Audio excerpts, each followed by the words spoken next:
Jason Kramer, welcome to the Brick and Mortar Visibility podcast. So good to see you. Yeah, thanks, Melissa. Happy to be here. Yes. All right. Okay. I start everybody off with this basic, easy softball question. What did you want to be when you grew up? Ooh, that's a good question. Well, I think the answer for me is I'd love to be a chef. Um, Oh, I have a huge passion in food, and why I never got into that kind of professionally, I don't know. But I'm like a very artistic person, and yeah. that's my background, which we'll talk about. But yeah, it'd be cool. I've actually done classes at the Culinary Institute, which isn't Okay. far from where I live, in New York. And I've always wanted to go back. They have like a 2 week intensive like training program for like amateur cooks Yeah. that want to learn how the tricks of the trade. And so that's something on my to-do list. Awesome. Awesome. And you live in New York with two kiddos and I a do. wife. How old are your kiddos? They are 15 and 12, a boy and a girl. All right. You're in the Yeah, thick of it. You're having they are. fun. Yeah. Like that's a fun age. Like you're into their stuff and as long as everybody's behaving and Yeah, having and fun. they're doing their homework and not forgetting about studying for tests. Exactly. And yeah.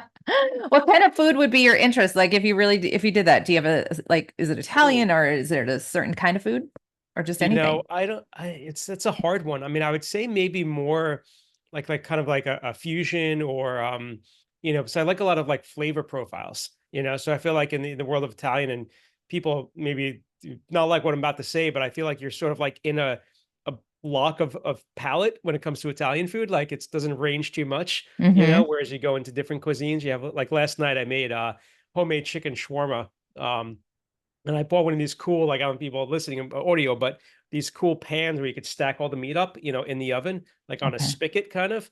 Okay. And my son's like, "Oh my God, this is amazing. It tastes so authentic," Oh, So it's like, so yeah, so I don't know. I would say like probably like kind of like some of fusion type of okay. food. Yeah. Very fun. All Yeah. right. Well, we're going to launch from that into what you do right now in your world of business entrepreneurship.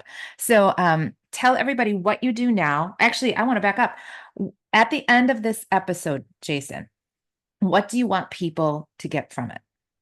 So I want them to walk away, Melissa, with the aha moment to realize there are things in my business that are causing us angst or frustration. And here's some things we can do to fix it.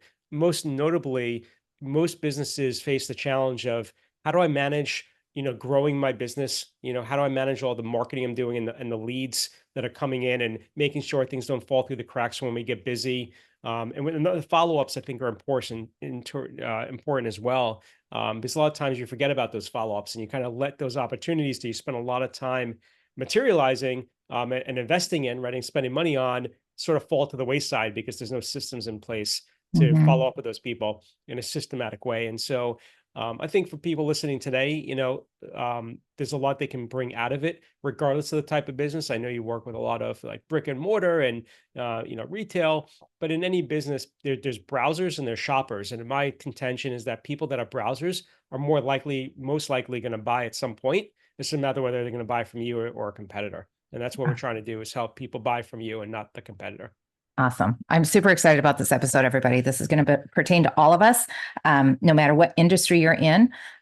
So I'm super excited for Jason to share his wisdom on how to get more leads to be buyers. So tell us the cliff notes of your story, how you came to be where you are. Sure. So the real abridged version is my background is in communication design, marketing.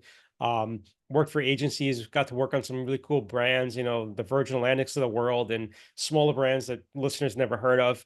But it was really early on in my career that I saw an opportunity for like the first gap.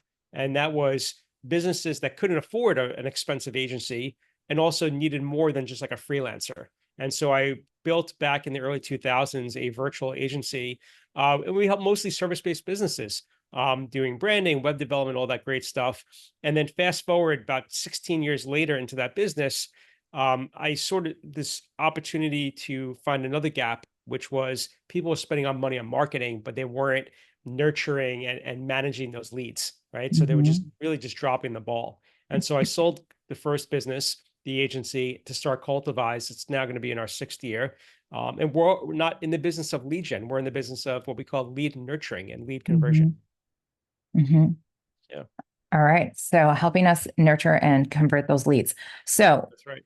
okay, so you do that through your CRM. What is a CRM for everybody who doesn't know that terminology? Sure. So a CRM can mean a lot of different things, just like the word marketing can mean a lot of different things, right? It's very, very subjective. But to me, a CRM has three core functionalities. So the first is it's going to store all of your contacts, and that could be potential customers, existing customers, it could be vendors, strategic partners you work with. It's really, think of it as an address book, but sort of on steroids. It's going to have a Mhm, lot more information about the history of those people, the notes you've taken, all mhm, the little things you need to know about them. That's the first piece. The second piece to a CRM is going to be the ability to send out emails. A lot of companies out there are using Mailchimp and different tools, which are good for different purposes. But if your CRM can deliver your marketing messages, your newsletters, and all these things, then you could have a lot more insights mhm, to connecting all that information to your contacts. mhm, And then the third component would be sales activities. There's a huge disconnect in a lot of businesses. And when we talk about sales, people think in the retail, well, sales is maybe not as much of a player, but it certainly is. Even if somebody's walking in and browsing through the clothing rack or signing up for a gym class, it's a transaction, it's a sale, right? Nevertheless. And mhm, so the CRM, has to have, in my opinion, a sales component or tie into your existing sales component, which could be mhm, like your point of purchase system, right? It could mhm, be your sales component. mhm, And that's what I would define as a CRM. mhm. I love that. I love that you brought in all three of those because I started my business 16 years ago. Mhm, I think I invested in a CRM probably in 2020, maybe 2016-ish, around there. mhm. And the one I invested in has all those components to it. And I'm like, so I don't have any extra plugins or anything. And I'm like, I don't even know how to do that. Like, like it just, I didn't know. Like, so I invested in that. So what are your favorite ones? Or like if somebody, because once you invest in one, you're not really going to change. I Yeah. feel like it's one of those, like once you invest, you're there, because to transfer over, your pain point has to be pretty big. So which ones would you recommend to people? Well, this is the thing. Before I get into the answer to that question, Okay. Melissa, I think the thing that's important, and actually on the Cultivize website, we offer a free, what we call a CRM fit assessment. Okay. And there's about 30 different things we look at when we're recommending a CRM to a company. Okay. Obviously, there's not time to go through all of them, but some of the important things beyond talking about specific platforms is, who on the team is going to be using this tool? How are they going to use the tool? Um, what functionality do you need in terms of like what are your goals? Like, do you want to send emails out? Do you want to be able to do these things we're talking about, like nurturing campaigns where we're dripping emails out to people? Do we want to track our sales activities, right? There's all these different things you need to figure out as a business owner. Um, and then also a few other things is usability. We know, and you know too, Melissa, like when you started back a few years ago using your new system, it could be overwhelming, right? So Mhm. it's how usability is on that new system. Is my team, is it going to be difficult for them to use it? Is it going to be easy for them to use it? Those are important factors. And then you mentioned a really big one is scalability. So a lot of times, and listen, there's between you and I, we both know, maybe listeners don't, but there's literally thousands of different tools out there, right? Mhm. Literally, I mean, and there's more and more coming out every year. And so they have these shiny object kind of syndrome where it's like, oh, this is a cool new tool. I want to try it. I want to sign up for a month, for a year. But ultimately, you got to figure out these other things first. And so the last part, and one of the many 30, but the last one is, how is the tool going to scale? Right. So you Yeah. might say, hey, Jason, I can only afford $100 a month, you know, right? And what can I get for that? But if Mhm. you know you're planning on investing in your business and growing, next year you might outgrow that CRM.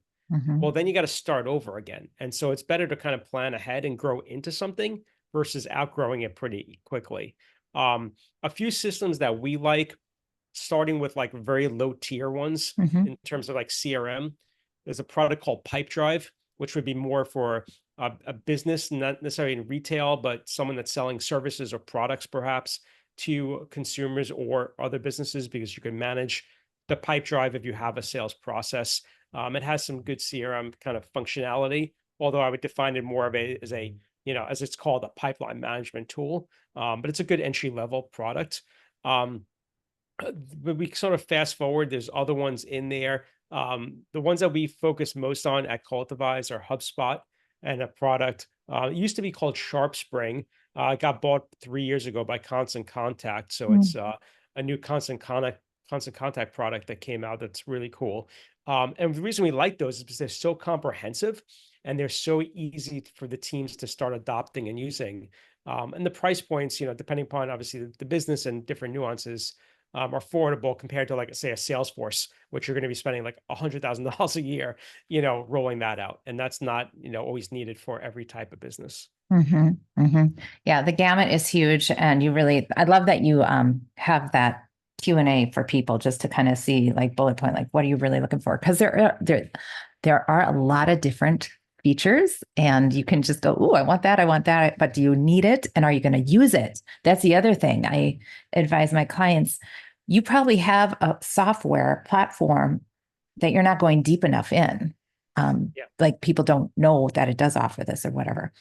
I want to jump to lead generation and lead nurturing activities. Can you talk about the gap and what we're missing as business owners there, and what So the difference of those? And yeah, absolutely. So lead generation, right, is the catalyst where somebody doesn't know about your organization, your company, your product, whatever it is you're selling, and your marketing is saying, "Hey, look at me. This is what we do," and you're drawing them in to download something on your website, to come into the retail store. It's drawing that person into your world.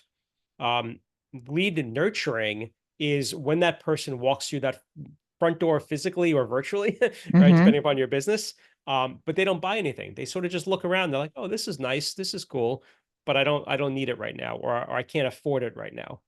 The nurturing helps you stay in front of that person to educate them and to inform them. So I'll give you a great example. yeah, This past summer, we started working with a new client, happens to be in a it may seem like a seasonal business, is not a pool company. So they do pool construction, they do spas, they do all these different things. Well, a lot of people that are going to drop, 20, 50, 80 grand or more on a pool, maybe sort of just experimenting in terms of, like, what is it cost, what's involved, right? And so they get a lot of people that say, talk to me next year. I'm not ready mm-hmm, this season to buy it. mm-hmm, Currently, they're not doing anything to nurture those prospects. They will, and they've already signed off on doing that with us. But what that program is going to look like for that client is, here's the things you should know about a pool, right? Here's the 10 top things. Next month, here's an email about the hidden costs of owning a pool, right? Another one might be, here's, some resources. When you do an in-ground pool, you'll need landscaping. Here's some resources and ideas to do landscaping around your pool. So it's not saying, are you ready to buy the pool yet? Right. Or saying, hey, when can we sign the contract? It's saying, here's some things you'll need to know that are going to help you make an informed decision. And when mm. companies do that and they go from that education standpoint, it really helps. Sorry, I almost knocked Whoops. my microphone over. I apologize on that. He's That's excited what all. happens when I talk with my hands. I'm like a very animated person, and I gotta recognize where those hands are going. I apologize if I just, like, That's cause okay. anybody's eardrums to kind of go there, um, but the point is, even let's say a gym, right? So you're kind of coming in and you might join the gym and you don't sign up, or you do a free trial, right? And you come in for the Mm-hmm, day and you never sign up. Imagine getting all these different emails and information about, here's some exercise routines, here's some nutrition tips. And it's like, oh, wow, this gym has a lot to offer. It's not just trying to sell me a membership, it's really trying to help me with my lifestyle and make these mm-hmm, changes. And so that's what nurturing is all about.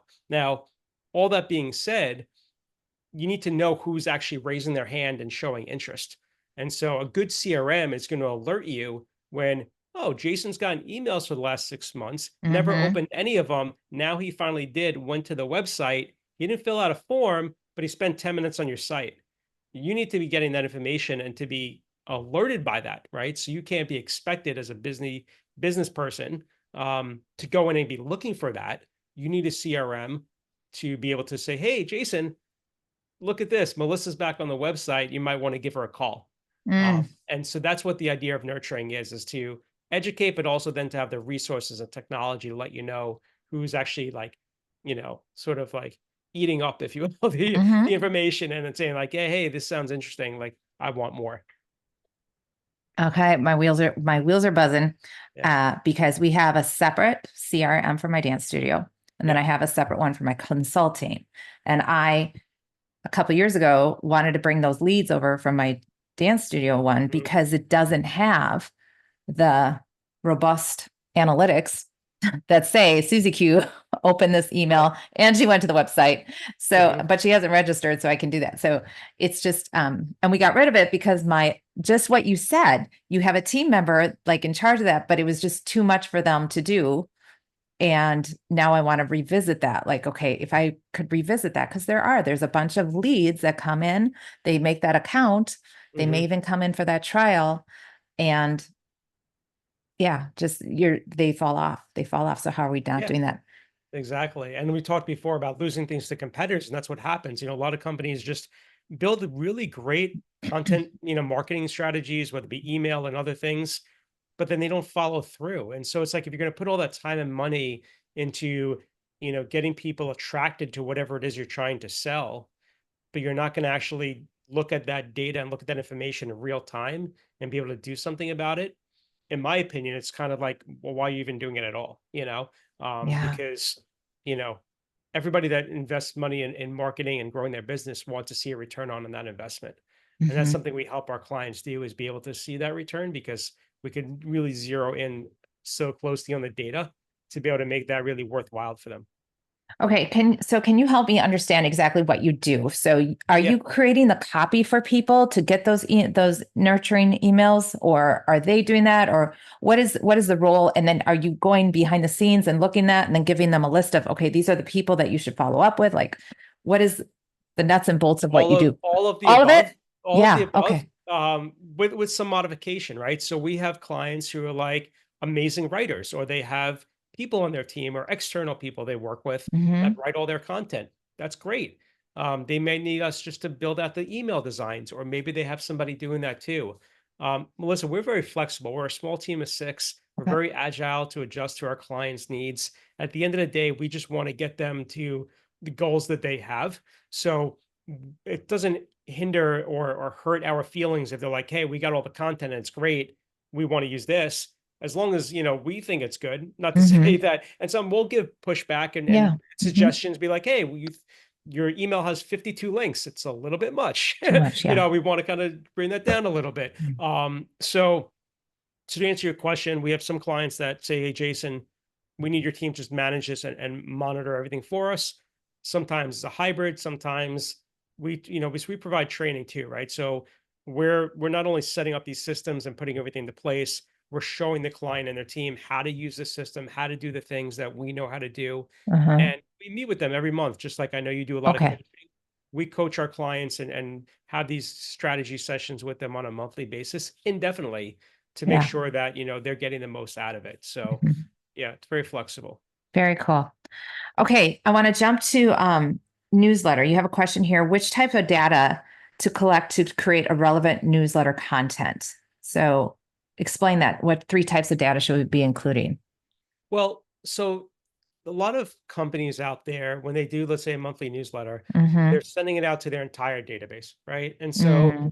that content may not be relevant to everybody the same way. And Mm-hmm. so for example, just in very simple terms, you might have a list of here's our active customers, here's our past customers, and here are our like active prospects.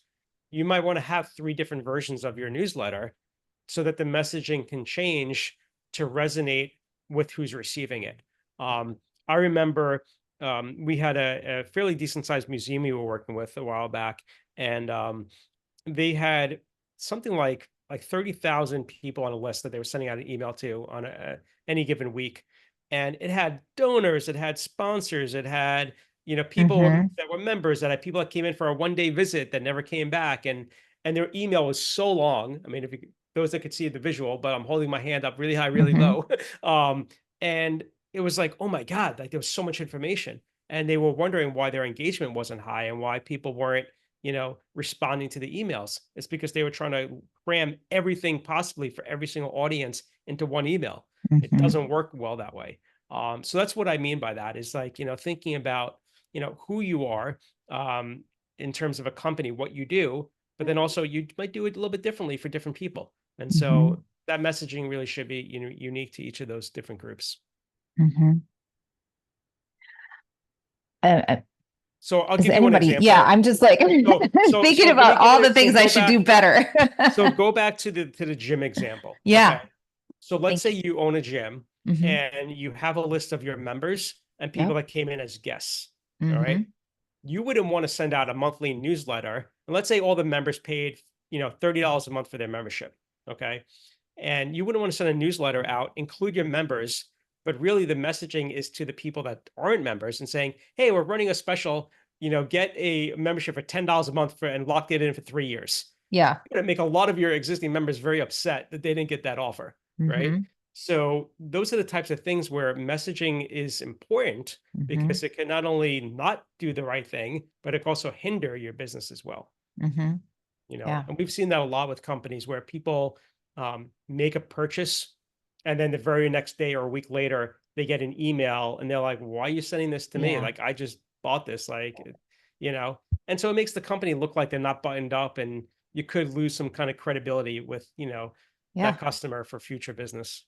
Absolutely. The automation is lovely, but if it's not working properly, it makes you not look very professional. And that's Exactly. yeah, very good. Um, so back to that newsletter. So when you do break it up, then you can identify quicker and more effectively who truly are warm leads or, the low-hanging fruit that you Yeah, that you I want to mean, meet. so you're limited only based on the type of system you're using to send out the newsletters. So nothing wrong with MailChimp. It's a good product for Mm-hmm. what it is, but it's not going to tell you who's coming to the website, what they're Mm-hmm. looking at. So all you're really going to know is these are the people that clicked, these are the people that opened. Did they click and did they do anything? Did they leave your website right away? Was it even a real click? Maybe it was a bot click, because nowadays you have a lot of different security systems in place when on the recipient side to scan your email, and they click everything to make sure there's no malware, and so Mm-hmm. that could send back a false positive that there was really a Mm-hmm. click and there wasn't. So you know it all depends upon what you're trying to get out of it. If your newsletter is just like a billboard and you're like, I don't care if people look at it or not, like I just want to send it out, because I want to stay in front of people, it's certainly one approach. Um, I think the biggest thing that you can do in any system, regardless of what you're using, which I think a lot of people don't do, and I always kind of like, sort of smile when people tell me, oh, I got a 60% open rate. I'm like, that's great.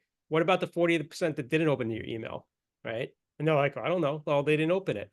So what we do for our clients, and what I recommend to anybody listening, your system should, regardless of what you have, should have the ability to tell you who did not open up your last email that you sent. Mm-hmm. What I suggest is wait typically like 3 to 5 days and send out a different version of your email to the non-openers. Mm-hmm. And when I say a different version, it could be something where it's a different subject message. Mm-hmm. For Cultivize, what we've seen really good results with is our newsletter is all nice and glossy and beautiful pictures and design. But for the people that don't open it, they get a plain text version of our newsletter a week later, which is usually about 50% to 75%, excuse me, shorter in terms of content than the Mm-hmm. original. Mm-hmm. And it comes from, me personally. I'm like, hey, Melissa, like, I was working on this. So I thought you might find this interesting. And so it's like a different tone. And we see a Mm-hmm. huge increase in engagement on that second send for the non-openers that didn't Mm-hmm. open up the first one. Mm-hmm. So that's something that a lot of people don't do. They just say, "Oh, we're going to send out a monthly newsletter." They send it, and they don't Mm-hmm. pay attention to the non-openers. What you said something about the nurturing, going back to that with the pool. Okay, let's go back to the pool scenario.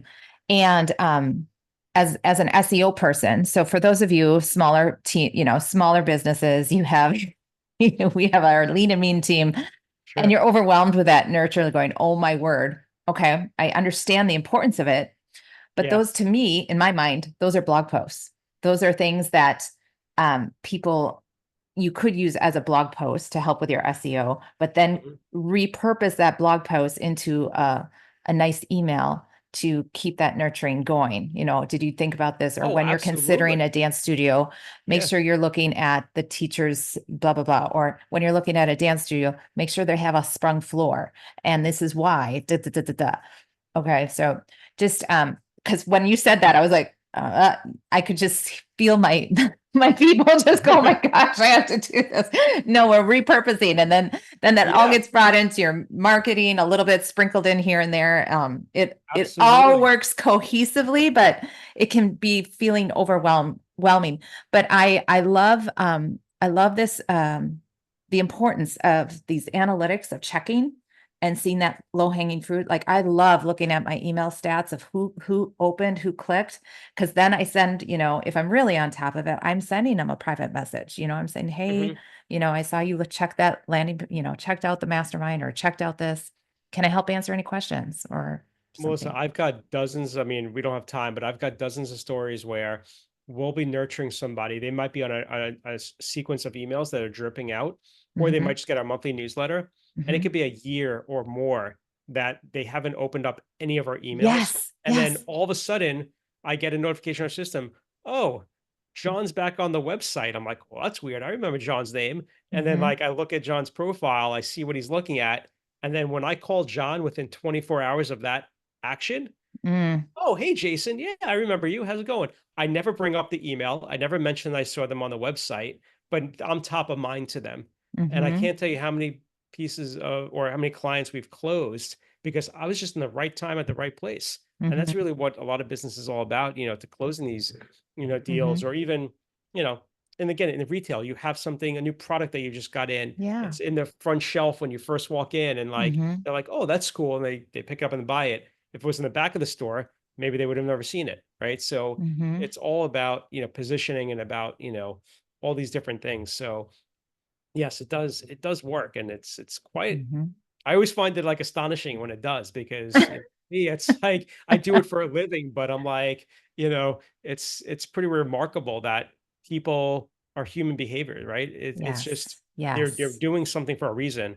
I yes. joke a lot, sort of that you don't on a Saturday because you're bored and have nothing to do, walk into a car dealership and just look around, right? Right. You're there because you probably are in the market for buying a car or you want to get some ideas. And so if somebody Mm-hmm, doesn't recognize that and doesn't tap you on the shoulder and be like, "Hey, Jason, it's great to meet you," and introduce themselves, and you just walk out with no one ever interacting with you, that's a used missed opportunity. mm-hmm, mm-hmm, Yeah. mm-hmm. I love this conversation because we work so hard Hmm. on getting the new lead, on getting that new lead. And we have so many, for those of us that have been in business, I always say every month, every year in business, you just have more data, you have more feedback. And with 16 years in business, I have a database, a beautiful database. And it was asked, do you ever delete people off your database? And Mm, somebody said, absolutely not, because you don't.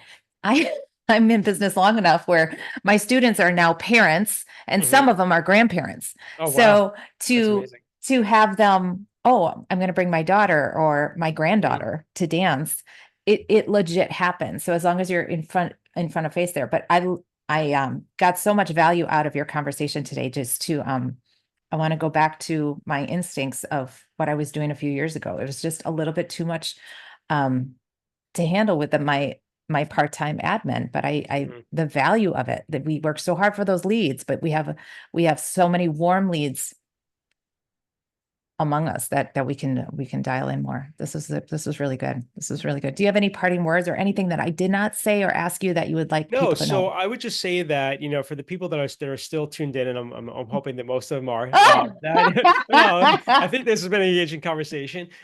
Is that it does sound overwhelming. You brought that up before, and there are a lot of moving parts, and it's something new. Just like if you were to say, "Hey, I'm going to go put an extension on my house. I don't know how to build that," like you figure it out, or you hire somebody, right? So, that's what we're here for. We help you to figure it out, to do all the work for you. We're not a company that says, here's the plan, go figure it out. Like that doesn't work in the realistic world. And so every one of our clients, regardless of the size, small or big, we're doing all this work for them. We're creating that strategy. We're putting the things together, putting the right software into place, showing them how to use it. And so that's one thing I would say is a takeaway. If for those that are interested in just kind of like learning more at different levels, you can go to afterthelead.com. That's just afterthelead.com as it sounds. And on there, there is a place to sign up for our newsletter. We talk about newsletters. So hopefully everybody, listeners like ours, but we have lots of great content that goes out monthly. If someone that's a little bit more kind of like ready to take the next step, we actually wrote a playbook.